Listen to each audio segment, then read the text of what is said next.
This conference will now be recorded. So it's been probably about a year and a half since I've done a webinar like this for IGEMS. So I just thought it'd be a good time to run through some new things, especially in the 5-axis area. That's always an area that gets a lot of interest. So if you, after this, you want to download IGEMS and test it out yourself, if you don't already have it, you can go to their website, igems.se, and can click on here, click on free download, and then they'll send you an email with a link and you can download it and try it out. And then for videos, if you go to our website, you go to the support area, IGEMS training, will bring you to this page here, and you can scroll down. So these are the webinars I did about a year and a half ago. So these are a little bit old, but most of the concepts are still the same. The icons may have changed a little bit, but the concepts remain the same. And then this year I started a YouTube page where I've been posting revision 2020 videos. So if you go to YouTube and type in Waterjet IGEMS, you should get a listing, and look for the Waterjet's IGEMS page. And this one will have videos more focused on our 2020 that we'll be looking at today. So, and of course, if you have any questions, you can always call or email. So, all right.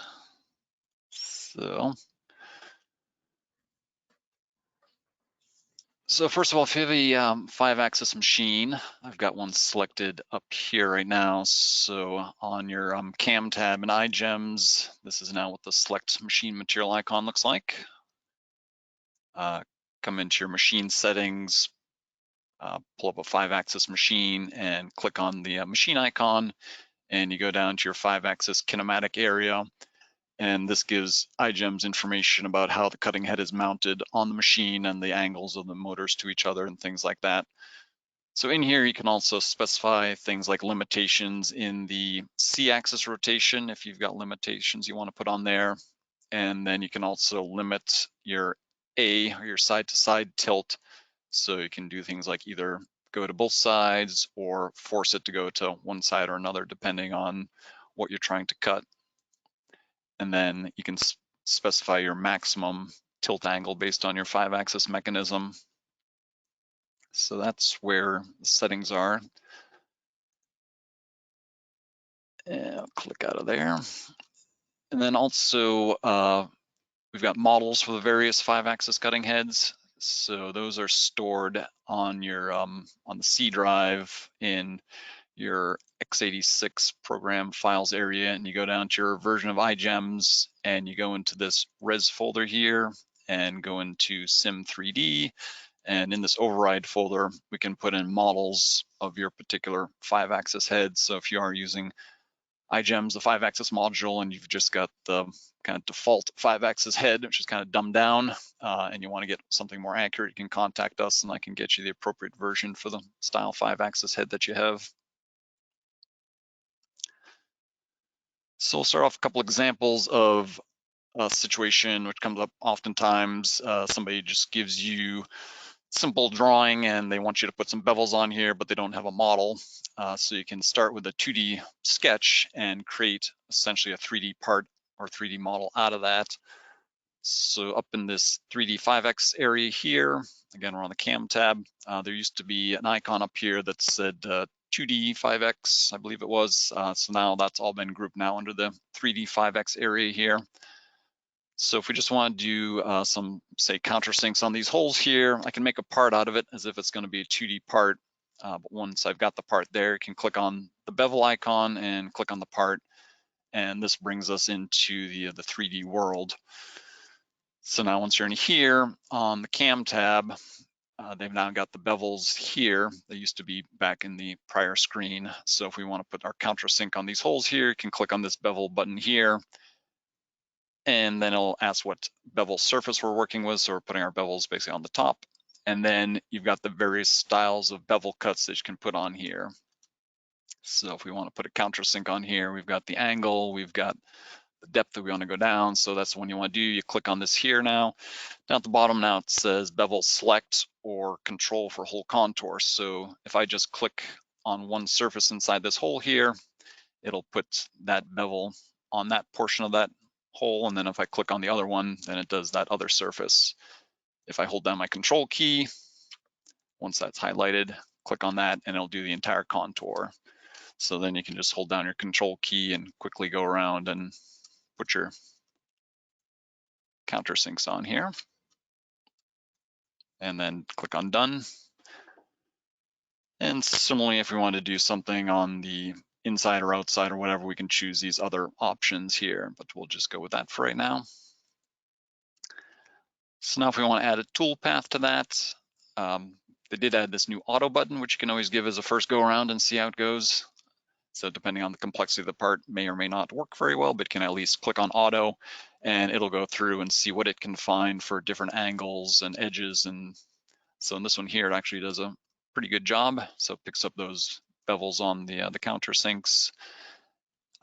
So that one there, just one click, you can pretty much have it programmed. But that's far too easy for me, so I'm just going to undo that and make my life a little more difficult. Just going to show you the steps to go through it. So essentially what you'll do if you don't already have curves in your part is click on this curve button, and this will list edges that it sees in the model. Now right now there aren't any because we haven't picked any. I can click on auto and it can go through and see if it can find edges. So now if we click on each of these items here, it'll highlight the edge in the model, and we'll be able to use those edges to add toolpaths. If I undo all, if I didn't do the auto option, the other option is you can either pick surfaces, and I can click on top surface and bottom surface, and it'll highlight in red the edges that it finds. And then for the edges for the countersink, I could go back and I can click on pick edges and go through and click on individual edges like that. Or again, I could go back to pick surfaces. And if I pick surfaces like this, then it'll find those edges that are at the bottom of the countersink that we're going to need to add our toolpath. So a couple different ways of choosing your edges there. So once you've got your edges selected, then you can go ahead and start adding toolpaths to it.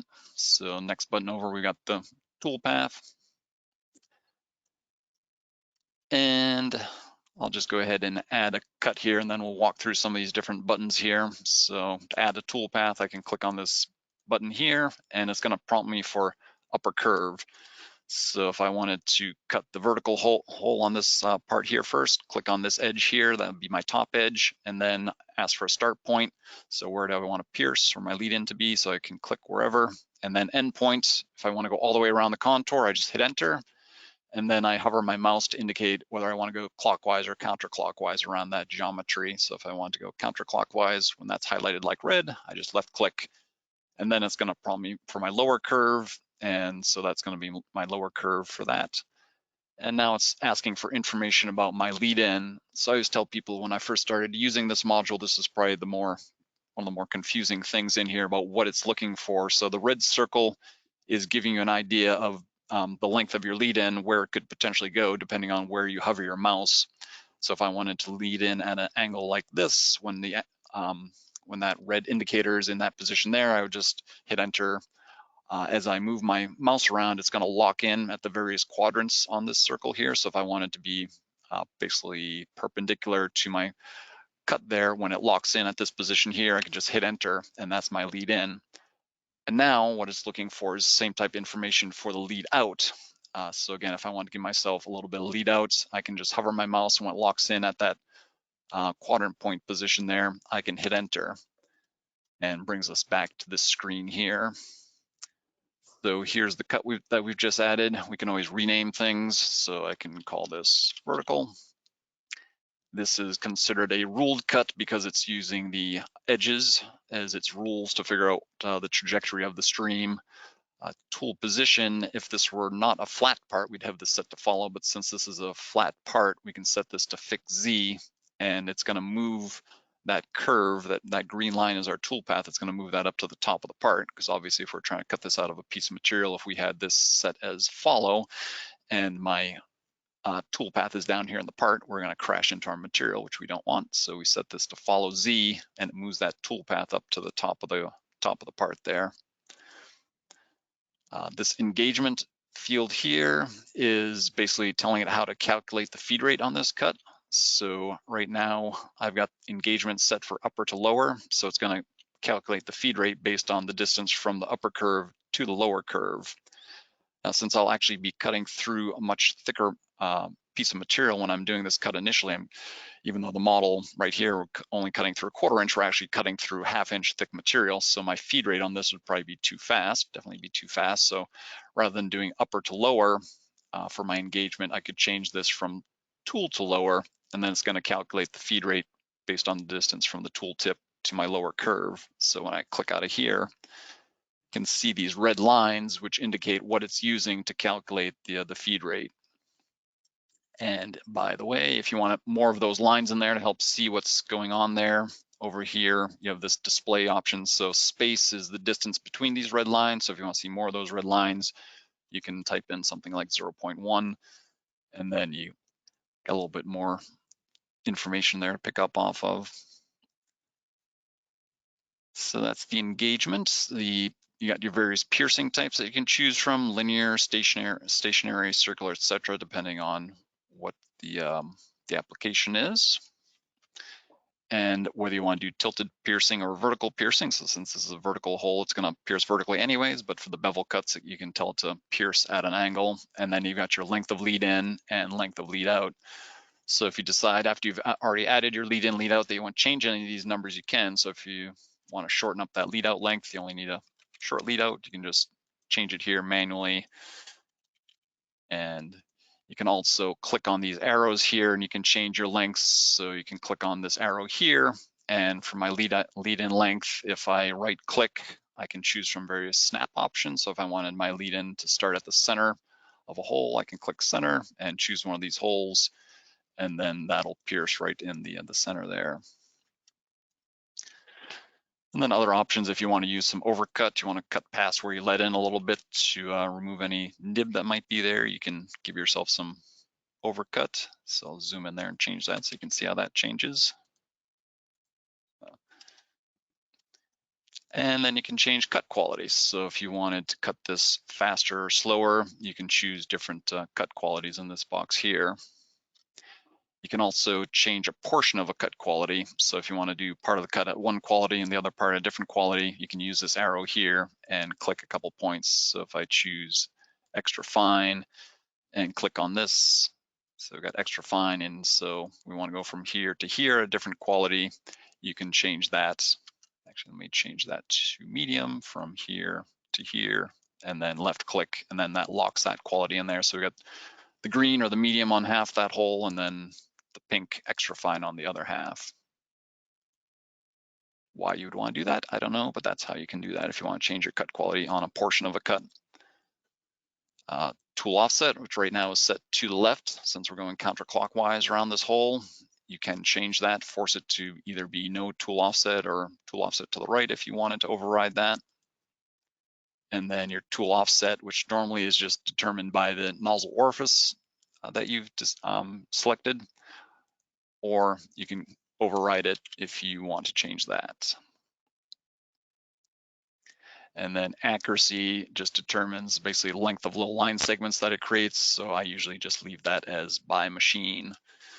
Other things down here, you can put loops on corners if you're doing a part that has corners. If you're just doing vertical cutting, you got a checkbox there. If you have a machine that's capable of taper compensation, you can check these boxes to allow for taper comp or variable offset control, which adjusts the offset based on your speed, and then lag control, which looks at the lag of the stream.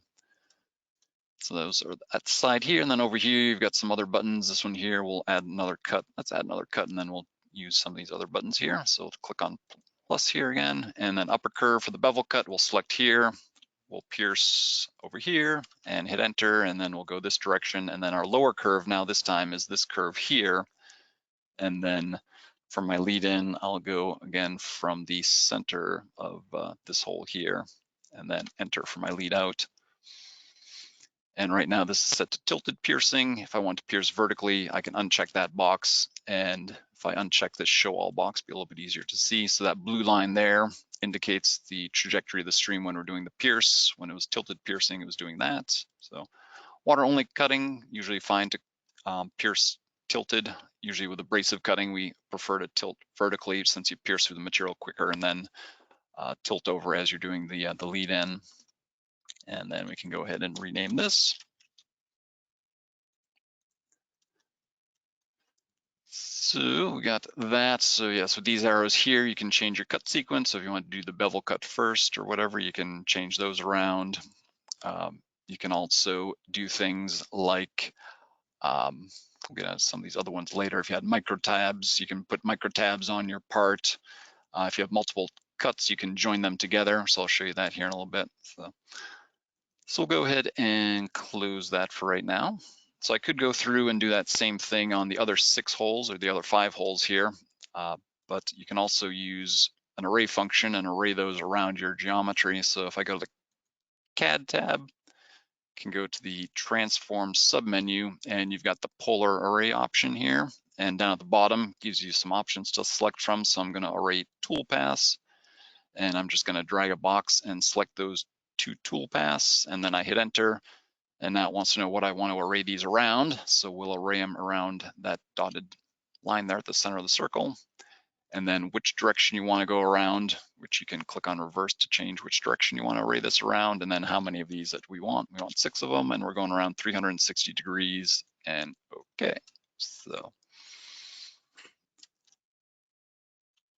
now that I've done that, if I go back to my cam tab and I go into Toolpath, we've got the original 2 cuts that we programmed, the vertical and bevel, and you'll see these other ones here are gray. That's indicating that these are children of the parent. So what's convenient about this is if you decide that you want to change something, like you want to change the length of your lead in, we'll zoom in on this, and I'll uncheck this. So if I want to change the length of the lead in on this vertical cut and make it a little bit shorter,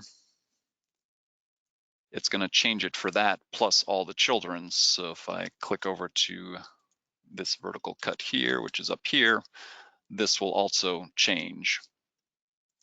So it makes it very easy to change parameters for a bunch of cuts if they're grouped together like that.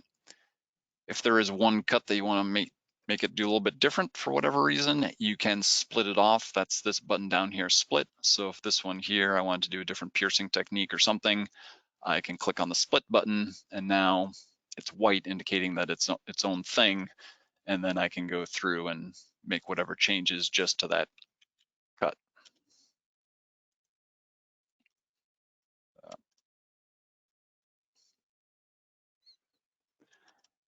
And then we would just need to program our inside and our outside cuts. So since those are vertical cuts, I'll just use my plus button again. And so for the inside cut, upper curve will be this, and then wherever I want to pierce, so I'll pierce here, endpoint, hit enter, the direction I want to go around, and then lower curve, click on that.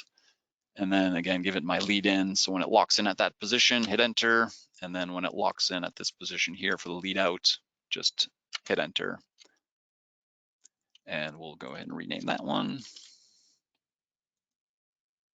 And then there is also a quick way to do things where you can just use the auto button again, but I tend to just use the plus button. And direction we want to go, lower curve, and then our lead in and lead out.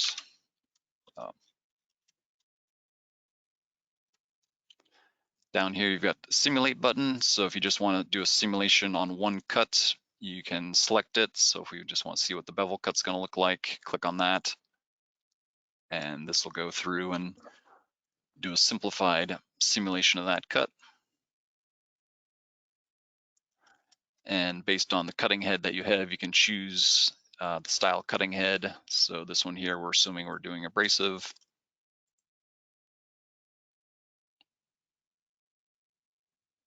So as you're going through here, it'll show you the angle. You can use the slider, go backwards, forwards. You can adjust the speed of your preview. You can step forward and back. So that all looks good. If we want to reorder things, I'm going to have it do this ID cut first. So I can use this one here, move that all the way up to the top. I'll go ahead and just rename that. All right. And then the final thing we can adjust is our rapids between these cuts. So by default, they're always going to rapid up to the top of the z-axis travel for the machine based on the machine settings, which would probably be a little bit excessive in a part like this. So there's this rapids button here where you can adjust those. Click on rapids. If I click on this distance button here, it'll set them all to whatever distance is specified in here. So you can quickly adjust those rapids. If there's one in particular you want to change, maybe you've got a clamp in a particular location or something you want to avoid. If I click on this height button here, I can highlight a rapid and just pull it up to whatever height I want it to be at. And then click on done. And then we'll get into these other ones on a different part. So once we've got that, I'll just zoom this around here a little bit, see where we are. All right, so right now our 0 point, which is symbolized by this here, our 0 point is basically at the top of the table, which is what that grid represents. So normally we would want to set this at the top of the material.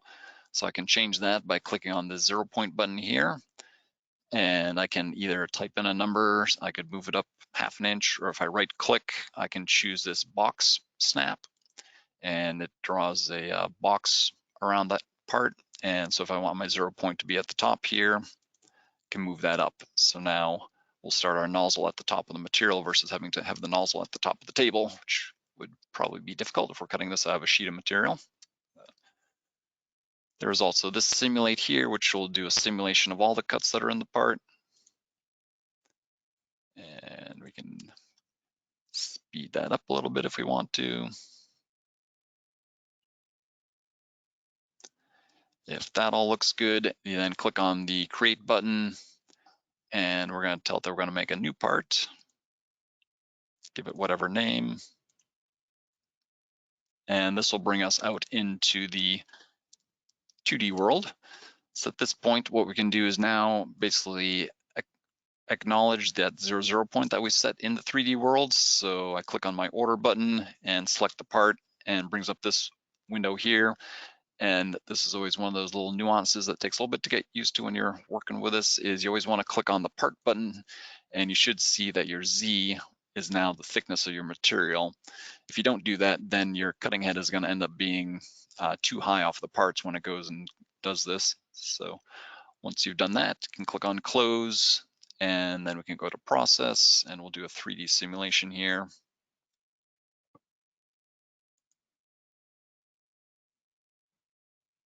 So we've got our model of our cutting head.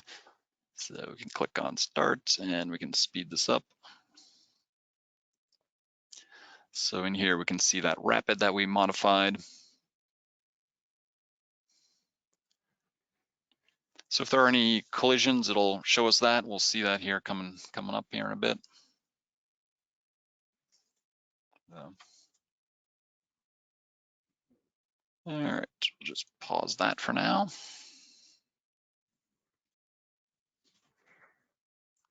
All right, so let's get into the example of actually having a model to work off of. So we'll go back into the 3D module here. So up in IGEMS menu, up here is where you can open up if you have a 3D model step IGES or STL file. So click on open and it'll show you a listing of the various file formats that you can open. What usually happens first time somebody starts working with this is that they'll try to open up their 3D model through the main 2D area. And if you come in here, you'll see that it doesn't list STL or step or such. So any of your 3D models, you have to first go into the 3D 5X area and then go to open. Then you'd have them listed there. But I'm going to use one of the samples for right now. So under here, you got samples that you can play around with. So we'll start with this one here. So depending on how the part was drawn, it might come in at a probably not ideal orientation that you want to cut this on the machine.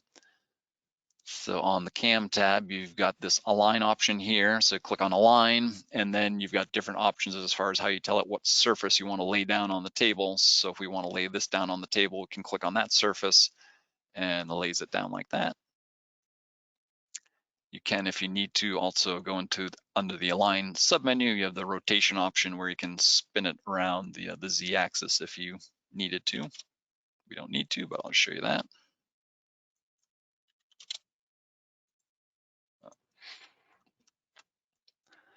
So this would be a good one where we can just click on the auto button and see what IGEMS comes up with. So you can specify whether you want to do the auto on internal or external cuts or all of them, and the type of pierce, and whether you want to do your tilted piercing and length of lead in and such. So this one here does a pretty decent job of putting our toolpath on there. So we could probably just go ahead and process it from this point if we wanted to, but I'll show you some other options that we can do to maybe change cut quality. So sometimes, depending on how well your 5-axis head is calibrated, when you're coming out of a bevel cut like along this edge here, you'll see these lines here indicate the cutting head is going from vertical and it's tilting over, getting ready to do this angle cut here. So if your 5-axis head isn't perfectly aligned as it's making this move here, you might see a deviation along this edge here. So you can kind of minimize that by doing this as 2 separate cuts. So if I want to change that, I can go into my toolpath area and I'm just going to delete what's here. I'm going to leave the inside one because that's fine. The outside one will delete. And we'll go ahead and click on plus, and we're going to select upper curve. So I'm going to do this bevel cut as one cut, and then I'll do the vertical cut as a separate cut. So upper curve will be here. I'm going to start here, end here, and that's the direction I want to go. So I left click, and then lower curve is this edge down here. So I'll click on that, and then give it information about my lead in. So again, I wait for it to lock in at that position there, hit enter, and then give myself a little bit of lead out, lock it in, and then left click, and it'll give me, in this case here, 044 lead out, which again, I can adjust if I want to. So that will be a fixed angle cut. We can see it's 30 degrees, can click on the preview.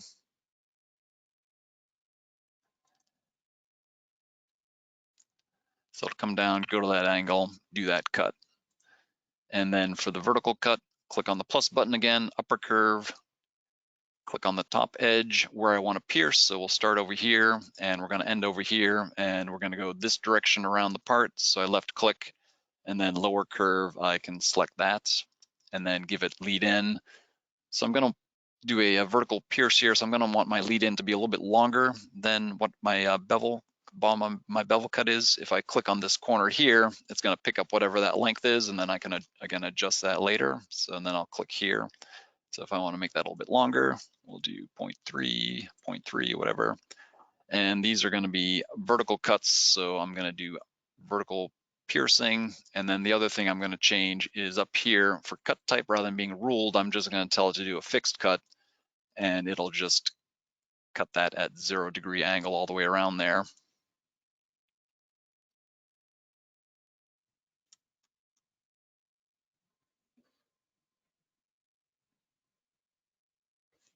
So.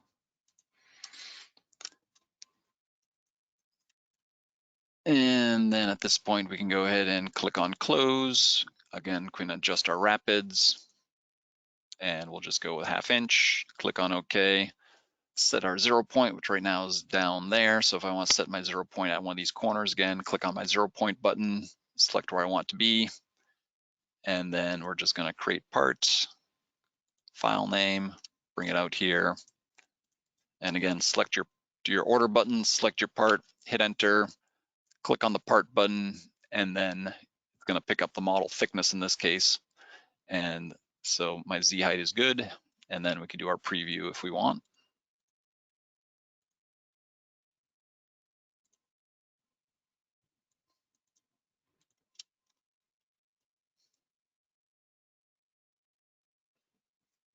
So,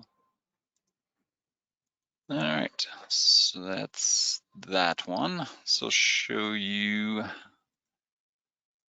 collision detection, which is nice, certainly a nice feature. So let's take a look at, let's see here, this one here. So we're going to assume that we're cutting this out of some foam and we're doing this water only. So we'll go at our cam and we'll give the auto button a try and see what it does, which looks like it did a pretty good job there. So we'll go with that. So if I go in and do my simulation, I didn't adjust my rapids, but that's okay for right now. And this is going to be water only, so I'm going to change to a water only head here. So you see it gives us this indication in red here that we've got a collision. So it thinks that the inside cut is fine. And then when it gets to the outside, because of the angle that we're going to and because of the size of the nozzle nut, see that it's going to be dragging on the material. So we can adjust the standoff distance and move this toolpath away from the part so we don't drag on that. So if we go into our toolpath area and we select this cut here, the outside cut, I always like to turn off this show all box down here and make it clear which one I'm working with here. So we can use this button here to increase the standoff from the part there. So if I change this to try 1 inch, so you'll see it's going to move up a little bit when I click out of that box there. And then if I go back to my simulate, we'll see if that's enough, which it looks like it is because it's no longer red.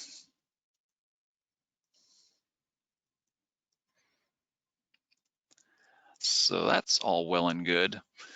But what's interesting is that because this model has no material inside here, is we're actually going to be dragging on this. So if we go in and do our preview on this one, it tells us that all is good.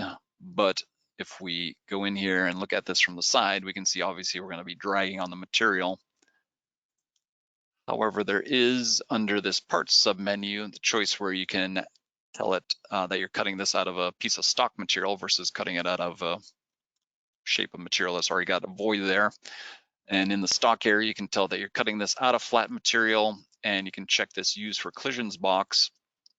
And now when you do your simulation, it'll show you that, oh, yep, we've also got a collision there. So then you can again go back into your toolpath area and change our standoff. See if 1 is enough on this one. I think it has to be a little bit more because it's a little bit steeper angle, I believe, or not. I guess we're good.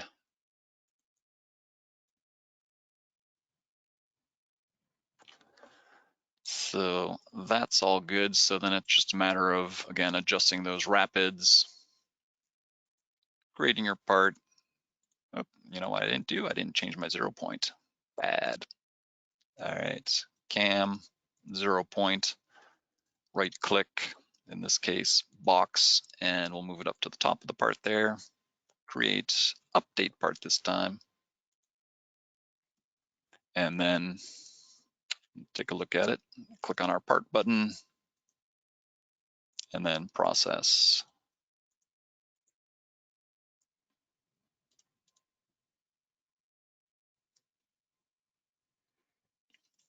Now, we did say this was going to be water only. Since when I first came in here, I told it I was doing a abrasive machine. It shows the abrasive cutting head. If I go back, I can change to a water only machine, and then my model is going to change to my water only model. So I'll go ahead and choose this one and whatever material.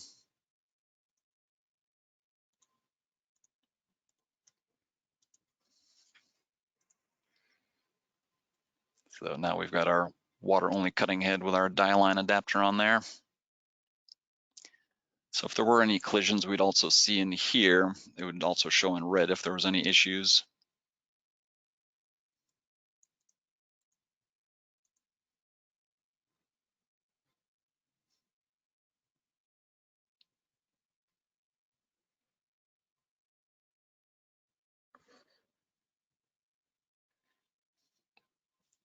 Good. All right.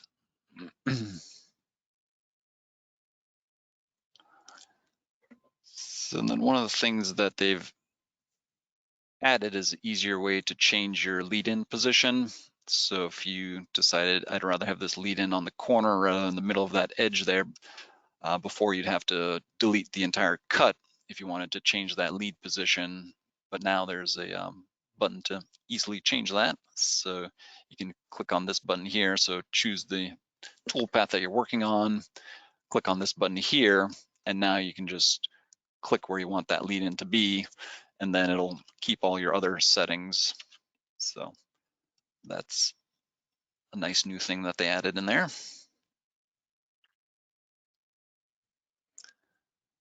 All right, let's go ahead and open up a different model. Let me just update that. So since I made that change, I'll click on update part. And now we'll see we've got the lead-in down there.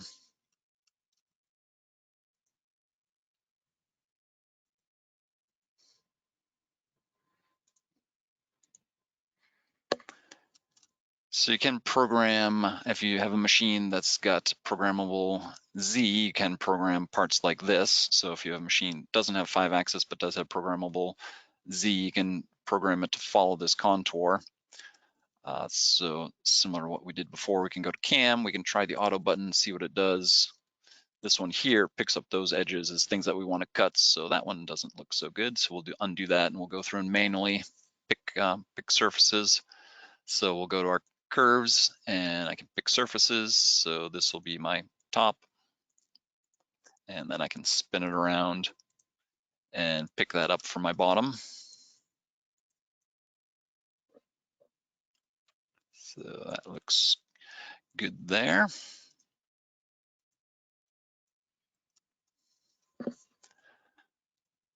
So now we can go into the curves area, sorry, not curves, sorry, toolpath area, add our toolpath. Now if we look at this, there is actually, picks up about a 1/2 degree tilt on this hole here, which if it's okay to cut it vertically, we'll go ahead and just do it like that. So we'll just add our lead in and lead out on here. So if we just do it like now, we'll see, I believe there's about an area, yep, or didn't, yeah. So it's basically, since we told it to do fix Z on this one, it's gonna keep that toolpath at that same plane that we started at. If we did want to follow that, we can click on follow, and then that toolpath is going to follow that surface, but we're saying vertical. And then for the outside, choose this as our upper curve, pierce points, end point, I hit enter, the direction that I want to go, and then choose our lower curve, and then add our lead in and lead out again. So on this one,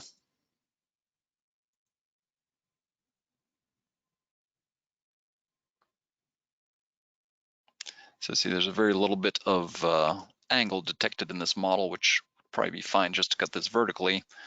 So there is this box down here for 3-axis cutting, where if you just check that, it's just gonna do that vertical. And while we're at it, let's change, this looks more like an abrasive part. So we see here now that this angle stays at 0.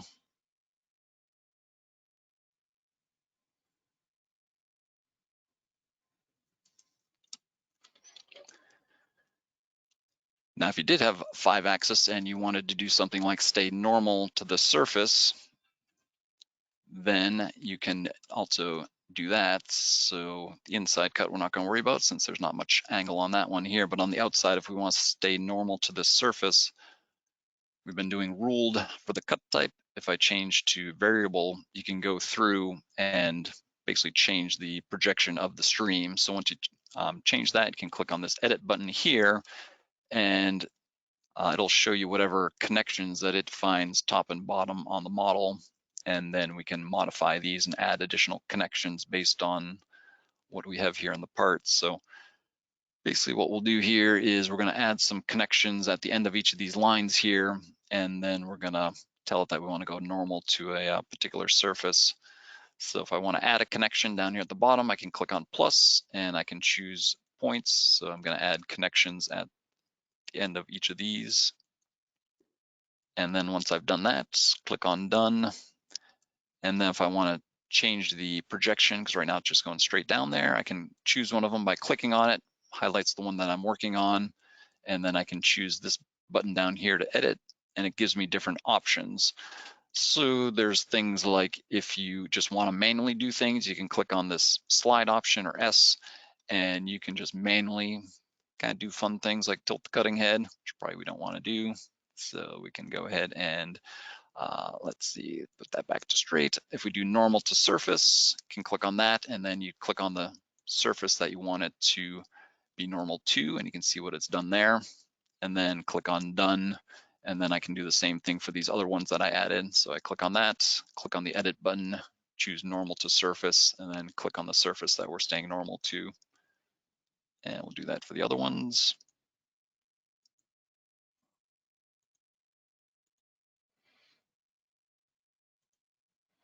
And then this one.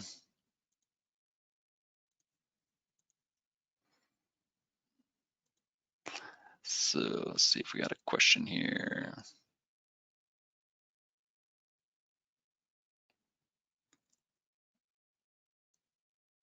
Yes, so we'll go ahead and do a preview.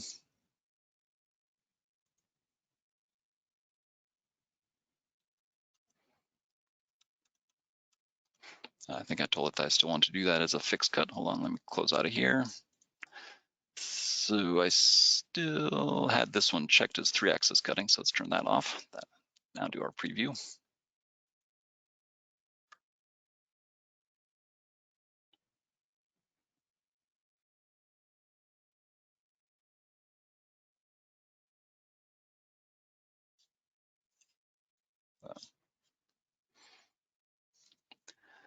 So question was asked if the stream is going to project and hit the other side of a hole like we're doing a countersink. Is IGEMS going to tell you that? No, it's not going to tell you if the stream is going to cut into the other side of your part, so you do have to keep an eye out for that if it's depending on the angle and the size of the hole.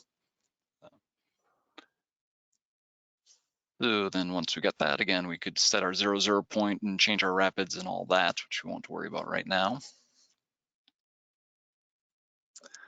All right, so let's go ahead and open up another one here.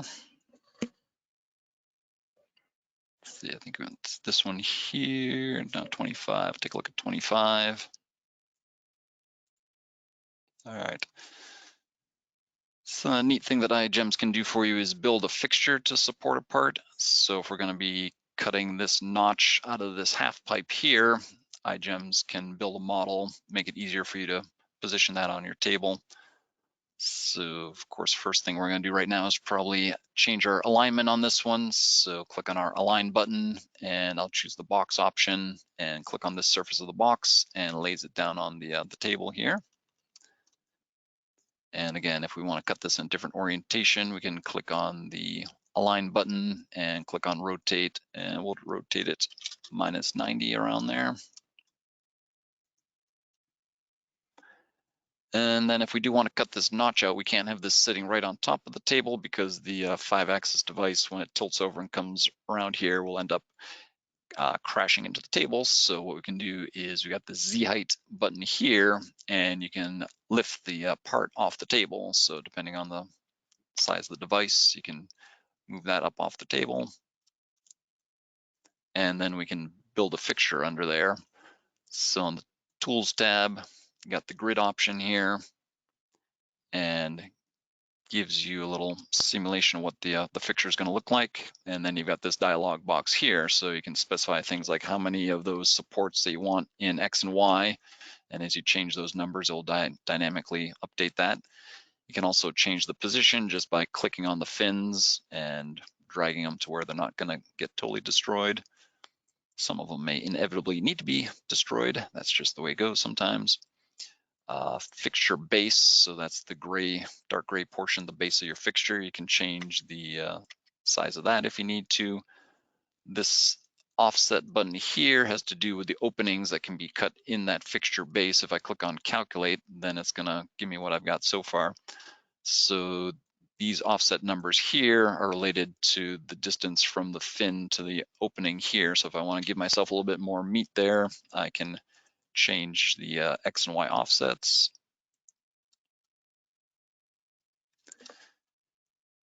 And you can also specify the slits underneath here that you'd cut out for your fins to slide into. Do you want those to go into along the X or the Y axis? And then do you want those to be longer or shorter, depending on how much support you want there?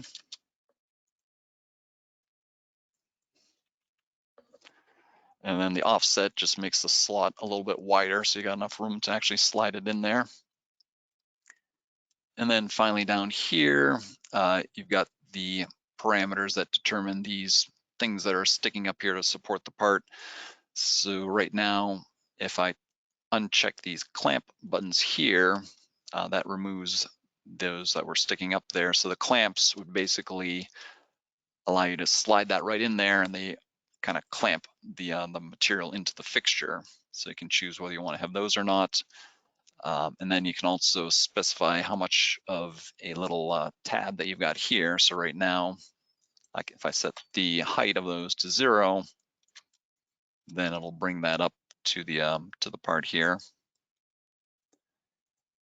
And then the other thing you change is if you do want the clamp, and we say, all right, we want a 1/4 inch clamp on the outside, these distances here determine how far out that they're going to stick off of the part here. So if I change that, then that extends those out. But we're not going to do any clamps, and I'm going to set that height back to 0. So once you've got the fixture the way you like it, you can click on this export button here, and this brings it out into the 2D world. So then you would basically cut these parts out of whatever material you want for your fixture and piece it together.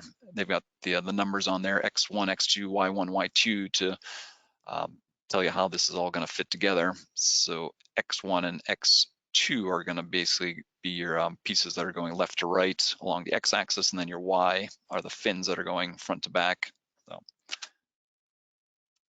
So then we can go ahead and do things like add our toolpath and set our 0 point. So if I go back to my cam tab, for my 0 point part like this, be kind of hard to figure out where to set your nozzle to start the program because it's round parts. So you can set your 0 point on the fixture. So you can click on 0 point and set our 0 point on a corner on the fixture.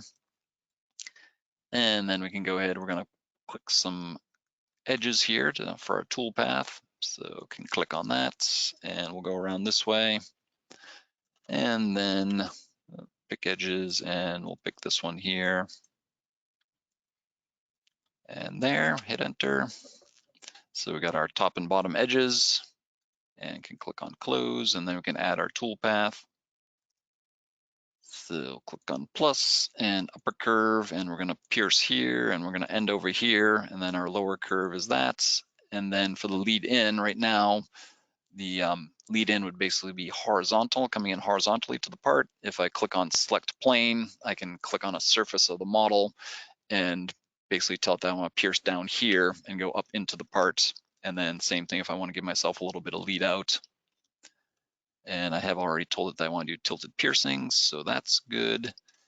And if we go ahead and do a preview, what we'll see here is we have a collision, because as it comes down, it's going to smash right in there. But we do have a way of adjusting those rapids happily. So can click on close. So in this rapids that we looked at earlier, instead we come back to these ones, you've got the modify and the approach retract options here. So easiest way to do this one would say, all right, let's do a 3-inch approach retract and click on all. So it's going to come down and then move into the part. So we'll simulate that now.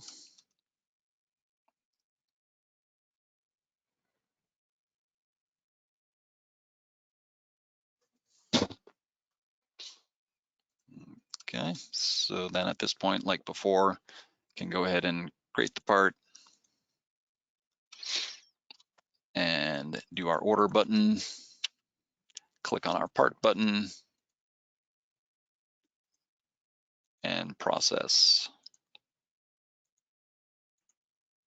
Of course, I think I still have my water only machine selected. Let's change back to an abrasive machine.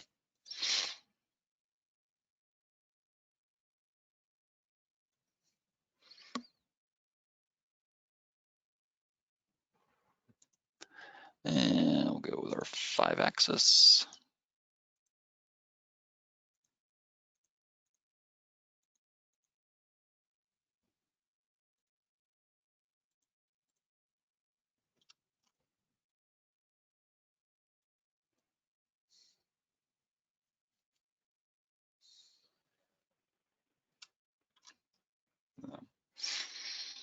Okay.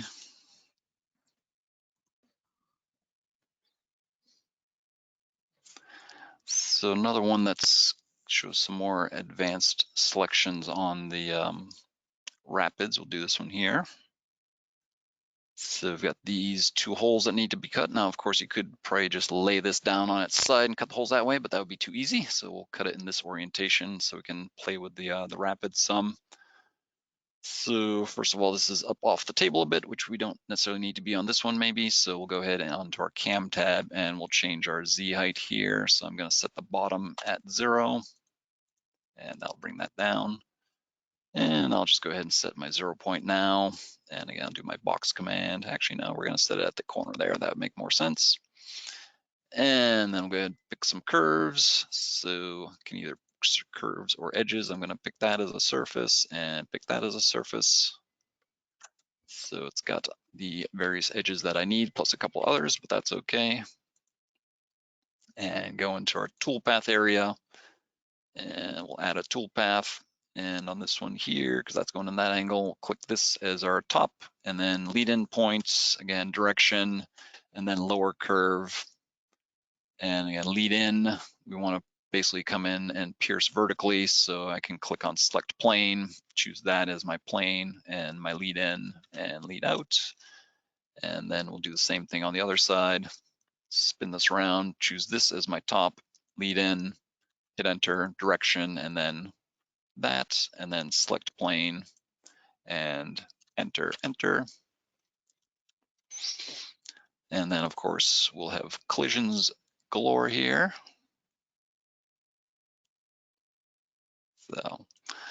So to change that, we can go into our rapids again, and I could do the approach retract. So again, I could do something like 3 or maybe a little bit further on this one and do something like that. So if we simulate that,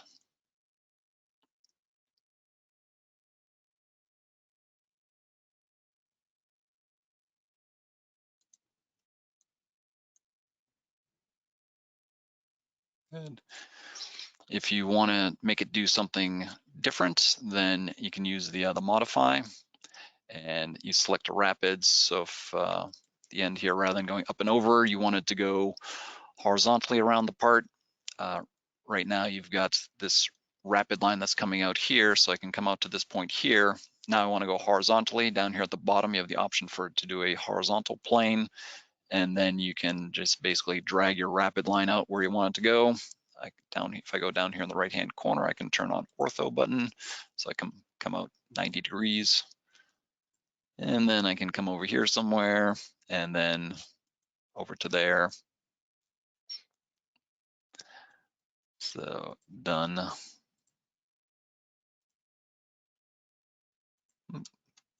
See where I collided. So let's see, that one there, I have to change that too. So rapids, and we're gonna modify this one. So we'll do a horizontal plane and we'll pull out, let's see, this way. And let's see, which one is this one? Is that at the end of the cut? That doesn't look good. Done.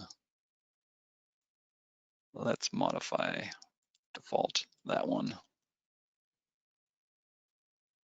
All right. Modify this one because this is at the end of that rapid, or at the end of that cut. So we're gonna do horizontal out to here. We'll go around this way again too for fun.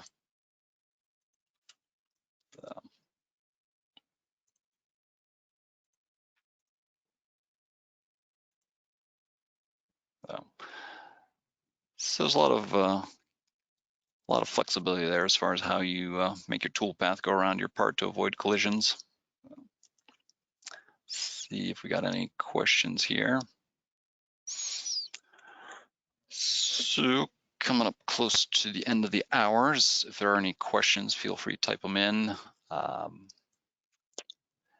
do another one of these in a couple months, get into some more complex 5-axis stuff. Again, this will be posted on our website. We'll send out a link after here in a few hours once we've got it set up. Next month, we'll be doing a webinar on WardCam.